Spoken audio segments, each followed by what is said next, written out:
മുരളീധരൻ്റെ വിഷയം കോൺഗ്രസിനെ സംബന്ധിച്ച് മറ്റെന്തിനേക്കാളേറെ പ്രാധാന്യം അർഹിക്കുന്നൊരു വിഷയമാണ്. ആ വിഷയം തോന്നിയ രീതിയിൽ ചോദ്യത്തിന് ഉത്തരം പറയേണ്ടതല്ല. തൃശ്ശൂരിലെ കോൺഗ്രസിൻ്റെ ചരിത്രത്തിൽ ഇത്തരമൊരു അനുഭവം ആദ്യമാണ്. അതിനുള്ള അടിസ്ഥാനപരമായ കാരണങ്ങൾ എന്ത് എന്ന് പരിശോധിക്കണം. പാർട്ടി അതിനുവേണ്ടി നടപടി സ്വീകരിക്കുന്നു, അന്വേഷിക്കും, എല്ലാ വസ്തുതകളും അന്വേഷിക്കും, എന്തു പറ്റി എന്ന് പാർട്ടി വിലയിരുത്തും. തിരുത്തിപ്പോകാൻ സാധിക്കുന്നതാണെങ്കിൽ തിരുത്തിപ്പോകും. അതല്ലെങ്കിൽ പാർട്ടിയിലെ നേതാക്കന്മാരെല്ലാവരും കൂടി ഒരു തീരുമാനം കൈക്കൊള്ളും.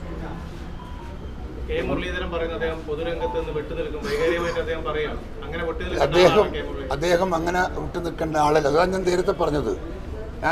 ഞാൻ നിങ്ങളുടെ തുടക്കത്തിലേ പറഞ്ഞില്ലേ, മുരളിയുടെ കാര്യം അങ്ങനെ പറയേണ്ടതല്ല, അങ്ങനെ ആലോചിക്കേണ്ട കാര്യമല്ല. മുരളീധരൻ ഈ